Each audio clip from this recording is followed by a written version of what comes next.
Budget and National Economic Planning to address the House now. As briefly as possible, will help us. Thank you, Right Honorable Speaker, the leadership, Right Honorable members, clerk and staff of the National Assembly, members of the media, good afternoon. You are Right Honorable.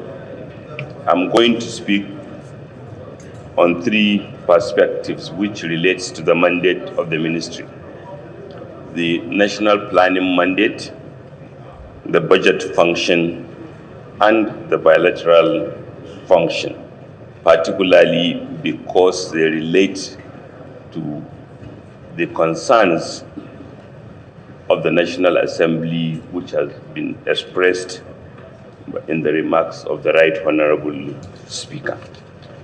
Just for emphasis, I will like to quote from the mandate of the ministry that among our functions, we are to determine how best the fundamental objectives and directive principle of state policy contained in the Constitution of the Federal Republic of Nigeria, 1999, as amended, can achieve the major objectives of optimal development, and suggest amendment that may be required from time to time. Most people do not realize that the discharge of the fundamental objectives reside in the national planning function. Not surprisingly, Mr. President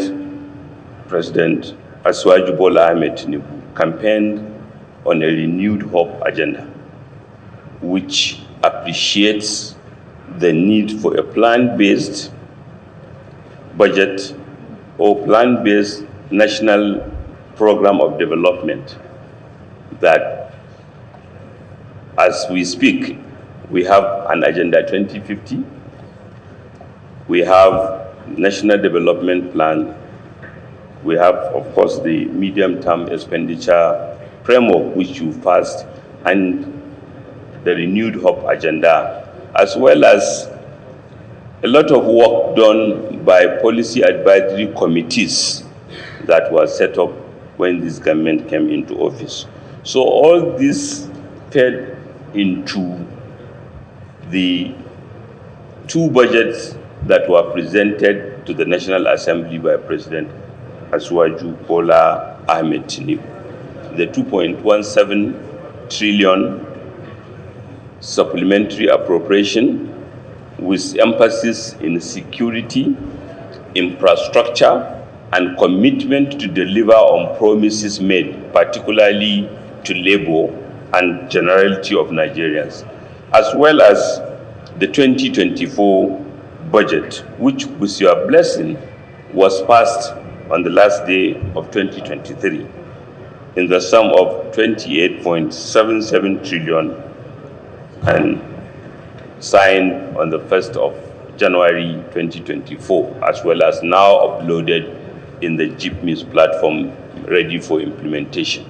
And prior to that, there was a negotiation with the National Assembly where Mr. President sought and the National Assembly agreed to amend a supplementary appropriation, which is the first he inherited, in the sum of $819 billion to provide $500 billion to fund palliatives to support the adjustment that were occasioned by some of the bold and courageous measures that were taken to restore macroeconomic stability and functioning of the economy.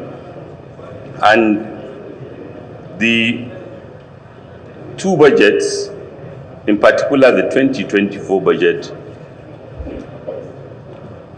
has significantly delivered on deficit reduction so as to assure the private sector that we will restore fiscal discipline and ensure that they are not crowded out, but that public expenditure it becomes catalytic and enabling of private sector investment. Equally, with your support, we delivered a budget that has the highest capital expenditure in the last 2 decades.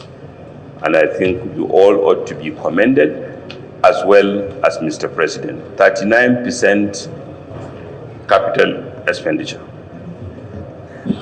Because most people, when computing capital expenditure, they only compute the MDA capital of 9.19, whereas in the statutory transfers to NJC, to Niger Delta Development Commission, to Northeast Development Commission, the statutory transfers compose both a capital and a current component. So when we add to that, we'll see that the capital is much higher.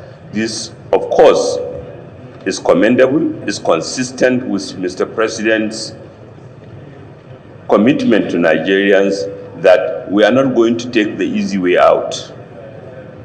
And more than that, the budget provided more money, both on nominal and in real terms, than has ever been provided in the priority sectors: defense and security, infrastructure, agriculture, as well as innovative funds that have been created, that have been provided for, that are enablers of economic activity. A 100 billion naira National Agricultural Fund, a consumer credit fund that we believe will be catalytic in promoting domestic manufacturing,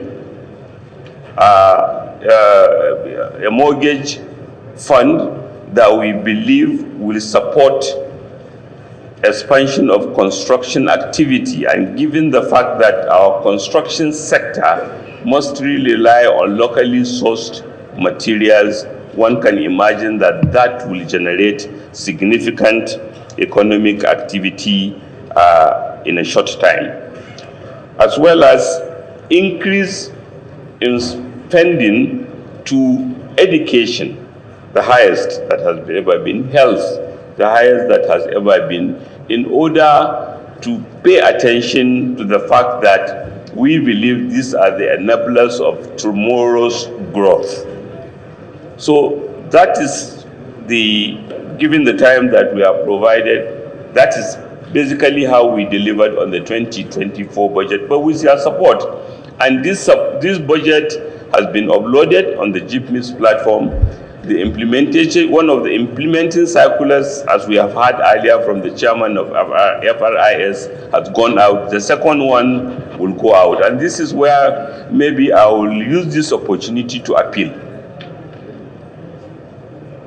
The National Assembly, particularly the respected House of Reps, is rightfully worried about complaints about cost of living.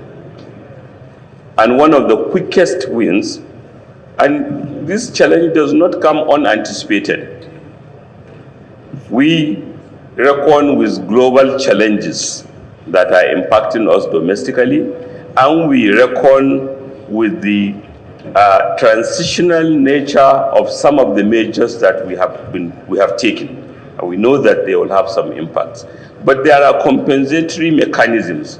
One of it is to support domestic production, particularly one that we are most familiar with, 36 states of Nigeria plus FCT. Agricultural production is a major component, and as well as other activities for which infrastructure, for which funding has been generously provided in the budget. But this, in implementing this, we need more cooperation, particularly from the National Assembly members. The federal government have nominated a number of projects which you graciously approved. Literally, our budget was just with slight modification and understandable. Mr. President, being the Democrat appreciate the National Assembly, have the right. Okay, but the National Assembly have nominated projects in the budget, rightfully so, consistent with your representation and powers, and also the ability to contribute to appropriation. But that's where now, in implementing that, we want to prioritize those projects both on the federal and the National Assembly side that will stimulate economic activity as quickly as possible. And Right Honorable Speaker, I would like to make that appeal. And as to the current measures, I'm sure we'll hear from the coordinating minister, but today we are having here this hearing in this chamber. What is happening in our country is akin to somebody visiting a reconstruction site. It might be inconvenience. Those living in it might be inconvenience, especially when such reconstruction site involves people living in them. It's an improvement site where you have to discomfort those who are living therein as well as those who are coming to help. But eventually, we are very clear that we are on the right track, and the challenges of the moment are being dealt with. Daily, we are attending meetings under the leadership of the coordinating minister of the economy to interrogate what we are doing and to bring more. And we are getting support from international partners. The ministry, even yesterday, we had the German Minister for Economy, we have had EU delegations, all acknowledging the commendable steps that Nigeria had taken under the able leadership of President Asuwaju Bola Ahmed Tinubu, and assuring us of support. And even in the last 7 months, with private sector investment, we have seen announcement of Lagos-Calabar Coastal Railway. We have seen investments in LNG space. We are interacting with holders of long-term capital almost on a daily basis. The president, all of us in the team, and as well as many members of the cabinet. We are assured that we will overcome the challenge of the moment, and we be on our path to sustain economic growth that includes everyone, as promised by Mr. President. Thank you. Beautifully presented, I must say. And I like your poetic applications used in your presentation. The poetic application, like Nigeria is a construction site. That means a lot. That the future will be brighter, but for now, there will be dust.